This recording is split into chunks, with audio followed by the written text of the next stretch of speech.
एक कहानी है एक प्राचीन युग की, जहां धरती को खत्म करने के लिए मात्र 60 मिनट ही लगे थे और जो लोग जिंदा बचे फिर से एक नए जीवन की शुरुआत की। इसमें कमज़ोर और कमज़ोर होते चले गए और ताकतवर बहुत ताकतवर होते चले गए। जहां पश्चिमी शिकारी बस्ती अपना दबदबा कायम करने की रेस में फिर चल दिए। कहानी की शुरुआत में हेस्टर शॉ को दिखाया जाता है, जो दूरबीन से देखती है कि मॉर्टिन इंजन जिस पर चलता फिरता शहर बसा है वह उनकी तरफ बढ़ रहा था। वह अपने माता पिता की मौत का बदला एडिटस वैलेंटाइन से लेना चाहती हैं, जो उस शहर का प्रशासक है। हेस्टर उस नगर पालिका की ओर भागती हैं। तभी अनाउंस होता है कि शिकारी हमारी तरफ आ रहे हैं, हमें तुरंत यहाँ से निकलना होगा। और नगर पालिका कुछ ही क्षणों में एक चलते फिरते इंजन शहर में बदल गया और सब भागने लगे। वैलेंटाइन दूरबीन से देखता है, तभी लंदन शहर का मेयर उसके पास आता है। इसे तबाह कर दो। उधर नगर पालिका का हेड कहता है, हमें स्पीड बढ़ाने के लिए अनाज और पानी को खाली करना पड़ेगा। लंदन शहर की डॉक्टर प्रोनरी को दिखाया जाता है, जहां वैलेंटाइन की डॉक्टर भी होती हैं, जो टॉम के इंतजार कर रही होती हैं। मेयर उस नगर पालिका पर निशाना लगाने को कहता है और ऑपरेटर द्वारा निशाना लगाकर उस नगर पालिका को लंदन शहर के अंदर खींच लेते हैं। डॉक्टर ब्रोनरी टॉम को चेतावनी देते हैं, तुम इतना लेट क्यों आए? मेयर सेल्ज़हाकेन के लोगों को लंदन शहर में स्वागत करता है और तुम लोग अपने साथ निजी सामान ही लेकर आ सकते हो और पुरानी चीज़ और हथियार वहीं पर छोड़ दो। टॉम वैलेंटाइन से कहता है, तुम दरअसल 60 मिनट के पुराने समय में जंग के बारे में पढ़ रही हो। वैलेंटाइन टॉम से पुराने जंग के बारे में दस्तावेज और जुड़ी किताबें के बारे में जानना चाहती है। टॉम उसे एक सीक्रेट साइंटिस्ट रूम में ले जाता है, जहां पुराने समय के उपकरण और कुछ वीडियो दिखाने। टॉम बताता है क्वांटम ऊर्जा हथियार था जिसे मेडुटस कहते थे, जो दुनिया में बहुत लोगों के पास था, जिससे मात्र 60 मिनट में ही पूरी दुनिया को ख़त्म कर दिया गया था। उस टाइम इस हथियार को क्रैश ड्राइव से डीएक्टिवेट किया जाता था। मुझे पुराने कबाड़ से मिला है और इसके कुछ पार्ट अभी भी गायब हैं। मैंने इसे अपने बॉस को बताया था इसके बारे में, लेकिन वे ध्यान नहीं दिए। फिर वह और बहुत से हथियार को दिखाता है और कहता है, हम इसे किसी दलदल के स्थान पर फेंक देंगे ताकि किसी के हाथ ना लगे। लेकिन हर्बर्ट उसे खिड़की से देख लेता है और वह वहां पहुंच जाता है। टॉम से कहता है, तुम्हारा आधा काम हो गया है। तुम एक निचली जात के हो, क्योंकि ना ही तुम्हारे परिवार हैं ना ही माता पिता। चलो दफा हो जाओ। टॉम वहां से चला जाता है। वैलेंटाइन उसे नीचे ले जाती है। टॉम कहता है, हमें सबसे पहले ऐतिहासिक चीज़ को लेना है, नहीं तो सब मिट्टी में डाल देंगे। सोल्जर द्वारा सभी नागरिकों की तलाशी लेकर आगे भेज देते हैं। टॉम मजदूर को रोकता है, पुराने सामानों को चेक करने के लिए कहता है, ए सुनबेम A2000 है, जो पुराने ज़माने में ब्रेड को गर्म करने के लिए किया जाता था। कहाँ गए इसके नाप? तभी वहाँ एडिटस आता है और कहता है, तुम पुराने औजारों से बहुत अच्छे से वाकिफ़ हो और अपने ज़माने में हम ऐसी ही चीज़ें खोजी थी, लेकिन यह उससे भी अच्छी है। बहुत खूब, इसे म्यूजियम में रख देना। वैलेंटाइन अपने डैड से मिलती है, कहती है, मैं टॉम के साथ आई हूँ। एडिटस टॉम से कहता है, तुम्हारे माता पिता अव्वल दर्जे के इतिहासकार थे जो मर गए, लेकिन तुम तो पायलट बनना चाहते थे, तो फिर इतिहासकार क्यों बन गए? तभी एक मजदूर उसे एक फ्यूजर इन्वर्टर देता है। टॉम कहता है, म्यूजियम में और फ्यूजर इन्वर्टर थे जो इंजीनियर ने उसे चुरा लिए थे। एडिटस कहता है, हम इसे अपने पास रखेंगे। उन्हें नहीं पता, वे ना समझ लोग आग से खेल रहे हैं। तभी वहाँ आपस में लड़ने लगते हैं। उन्हें शांत कराता है। हेस्टर एडिटस को मारने आती है। टॉम उसे रोकता है और वह उसके पीछे जाता है पकड़ने के लिए। एडिटस भी हेक्टर के पीछे जाता है। हेस्टर नीचे जंप करती है, लेकिन टॉम उसे पकड़ लेता है। हेस्टर टॉम से कहती है कि तुम एडिटस से पूछना उसने हमारे माता पिता को क्यों मारा। एडिटस वहाँ टॉम से आकर पूछता है कि हेस्टर तुमसे क्या कह रही थी। टॉम कहता है कि आपने उसके माता पिता का कत्ल किया है। एडिटस टॉम को धक्का दे देता है ताकि राज छुप जाए। वहाँ वैलेंटाइन और सोल्जर आ जाते हैं। वह उसे कहता है कि टॉम और हेस्टर आपस में लड़ रहे थे और रेलिंग टूट गई, वह लोग नीचे गिर गए, हम उसे बचा नहीं पाए। तभी दूसरी साइड ब्रेविथ सारी घटना देख रहा होता है। वैलेंटाइन अपने डैड से पूछती है, वह लड़की आपको कैसे जानती है? वह आपको क्यों मारना चाहती है? हम नहीं जानते, कोई विद्रोही होगी जो मेरे जान के पीछे पड़ी है और प्लेन को उन लोगों से ढूंढने भेज दिए हैं। हेस्टर और टॉम बच जाते हैं। टॉम को याद आता है कि एडिटस उसे धक्का दे देता है। हेस्टर टॉम से कहती है, मुझे उस शहर को ढूंढने में 6 महीने लग गए थे, जो तुमने उसे मारने से मुझे रोक दिया। टॉम उससे मदद मांगता है लंदन शहर में वापस आने के लिए। नेक्स्ट सीन में मेयर एडिटस से कहता है, ज़रूरी सामानों और खानों की चीज़ों में कमी हो रही है, हम ज़्यादा दिन टिक नहीं पाएंगे। हमें यूरोप में आने की ज़रूरत ही नहीं थी, आकर बहुत बड़ी गलती कर दी। एडिटस कहता है, और भी रास्ते खुले हैं, ऊर्जा परियोजना। मेयर उस पर गुस्सा होता है और कहता है कि जैसे मैं तुम्हें ऊपर पहुंचाया हूँ, वैसे नीचे भी पहुंचा सकता हूँ। वह काम पर निकलता है और कहता है, मुझे ऊर्जा परियोजना बनाने में 15 साल लगा दिए। मैं इसके रास्ते में हेस्टर और मेयर फ्राम को रास्ते में नहीं आने दूंगा। ऊर्जा परियोजना पर काम कर रही साइंटिस्ट एडिटस से कहती है, सुना है पंडोरा शाह की बेटी तुम्हारे ऊपर आज हमले की थी। वह तुम्हारे लिए मुसीबत बन सकती है। अगर आप चाहो तो उसे पहले मार सकते हो। आज सुबह मुझे शार्कमूर प्रिसन से पैगाम आया था। उसने एक सिरफिरे को कैद किया है। वह बहुत अजीब है। वह एक शिकार पर है जो आप दोनों का एक ही है। वह अपने शिकार को इस कदर मारना चाहता है कि दिन रात अपना सिर पीट पीट कर चिल्लाता है। एडिटस शार्कमूर प्रिसन की ओर निकलता है।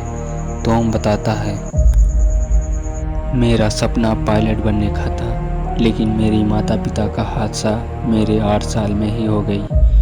हेस्टर शाह से उसके माता पिता के बारे में पूछता है। हेस्टर शाह मना करती है, मैं तुम्हें नहीं बता सकती और मैं तुम्हारी कोई मदद नहीं कर सकती।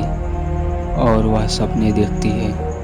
तभी टॉम एक चलते शहर से हेल्प मांगता है। हेस्टर शाह कहती है, दक्षिणपंथी शिकारी हैं, ये मनुष्य का शिकार करते हैं। हेक्टर शाह टॉम को बचाते हुए घायल हो जाती है। वहाँ एक अंडरग्राउंड शहर द्वारा उसे बचा लिया जाता है। दक्षिणपंथी शिकारी के चले जाने पर मिस्टर वेरलैंड अपने शहर को ऑपरेट करते हैं। कहानी जाती है नेक्स्ट सीन में। वैलेंटाइन बेविस्पोर्ट से पूछती है, मेरे पिता मुझसे कुछ छुपा रहे हैं। उसे टाइम हादसा के तुम वहीं थे। बेविस्पोर्ट कहता है, तुम्हारे पिता झूठ बोलने में माहिर हैं। उसने टॉम को धक्का देकर उसे मारा क्योंकि वह रास्ते का कांटा बन रहा था। यहाँ वह कुछ बना रहे हैं सबसे छुपाकर, बहुत बड़ा, जिसके सिक्योरिटी बहुत टाइट है। अंदर जाने की बहुत कोशिश की लेकिन नहीं जा पाया। हेस्टर शाह टॉम को बताती है, मेरी माँ आर्कोलॉजिस्ट थी, उन्हें प्राचीन चीज़ों का खोज करना बहुत पसंद था। उसने मेरी माँ के पास वह देखा जो अमेरिका से प्राचीन खंडहरों से पाई थी। एडिटस मेरी माँ से छीनने की कोशिश की। मेरी माँ ने मुझे एक लॉकेट दी। वह मेरी माँ को मार दिया और मुझे भी घायल कर दिया।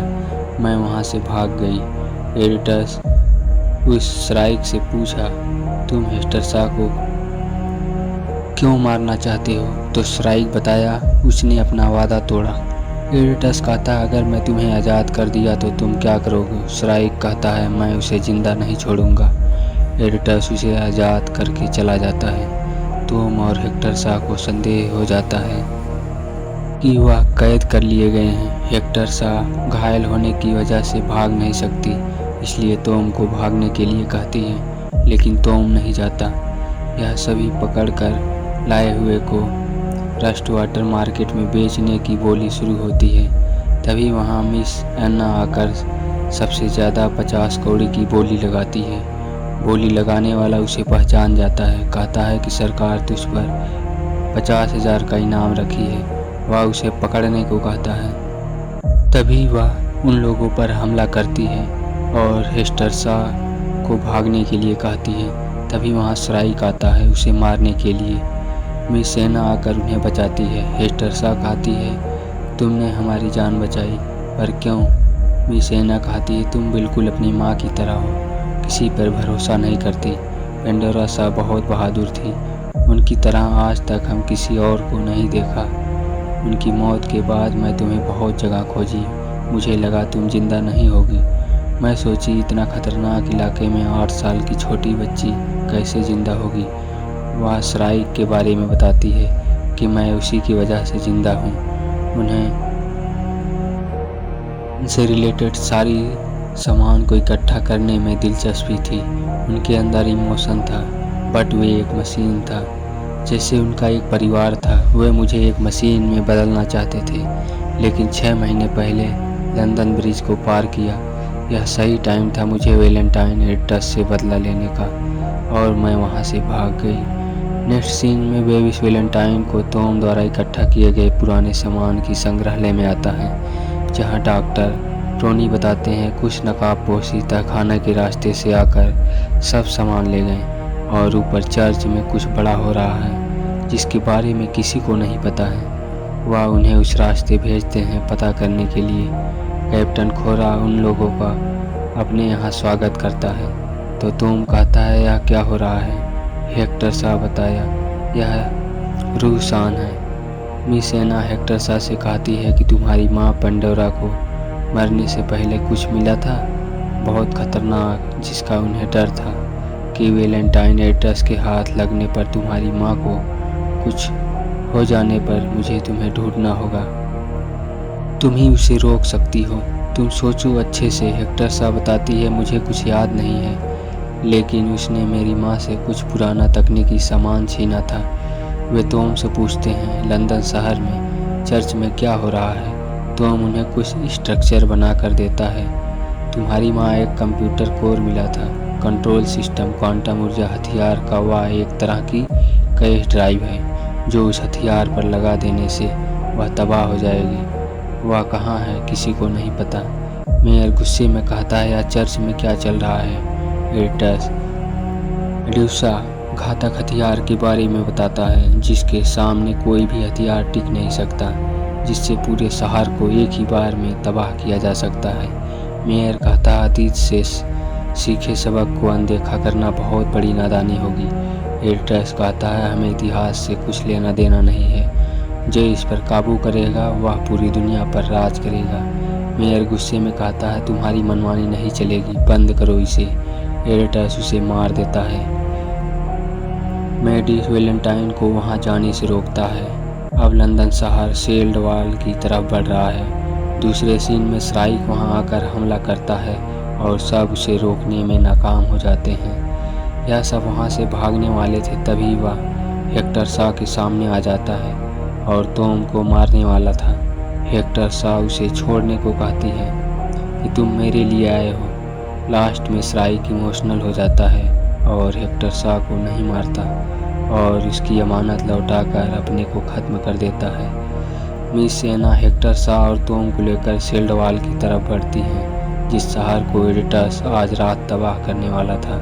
इधर एडिटस जंग का ऐलान करता है। लंदन शहर से उसकी जनता बहुत खुश थी।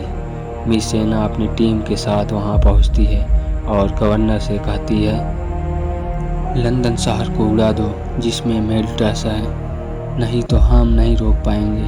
टॉम गवर्नर से कहता है वहाँ हजारों लोग बेगुनाह मारे जाएंगे। गवर्नर कहते हैं सान गुआन से के लिए हर जीव कीमती है। गवर्नर सेना को आदेश देते हैं पहला वार हम करेंगे। उधर एडिटस मेडुसा को हमले के लिए एक्टिवेट करने को कहता है। मिस सेना को उड़ने के लिए कहती है। हेक्टर वॉल पर बने ओल्ड आर्टिचर को देखकर लॉकेट को ओपन करने पर मेडुसा की डीएक्टिवेट करने की क्रॉस ड्राइव मिलता है। वह टॉम को दिखाती है। मिस सेना के पास जाते हैं। मेडुसा द्वारा हमला करने पर सभी फाइटर जेट और दीवार एक ही बार में तबाह हो जाता है। टॉम मिस सेना को वह क्रॉस ड्राइव दिखाता है जिससे मेडुसा को डीएक्टिवेट किया जा सकता है। मिस सेना अपनी टीम के साथ लंदन शहर की तरफ बढ़ती है। मेडुसा द्वारा दोबारा हमला कर दिया जाता है और लंदन शहर पर लगे तोप द्वारा इनके फाइटर पर हमला करते हैं। यह सभी तोप को तबाह कर देते हैं। हिस्टरसा लंदन शहर पर उतरती है। एना द्वारा एडिटस पर फायर करने पर वह बच जाता है और एना और एडिटस फाइट करते हैं। हेक्टरसा क्रॉस ड्राइव को मेडुसा में फिट करके डीएक्टिवेट कर देती है। एना वहां से हेक्टरसा को जाने को कहती है और वह मर जाती है। एडिटस वहां से भागने वाला था और लंदन शहर के सभी पायलट को हमले द्वारा मार देता है, जिससे लंदन शहर उस दीवार से टकरा जाए। वैलेंटाइन उसे रोकने की कोशिश करती है। हेक्टरसा एडिटस पर फायर करने वाली थी, लेकिन एडिटस धोखे से गन ले लेता है। हेक्टरसा उससे फाइट करके उसके फेस पर कट कर देती है। टॉम हेक्टरसा को बचा कर ले जाता है और एडिटस के प्लेन पर फायर करता है, जिससे वह लंदन शहर के नीचे आ जाता है। गवर्नर लंदन के नागरिकों को अपने यहाँ शरण देते हैं। टॉम और हेक्टरसा वहाँ से चले जाते हैं। हमारे आने वाले और वीडियो देखने के लिए चैनल को सब्सक्राइब कर लें। Thank you.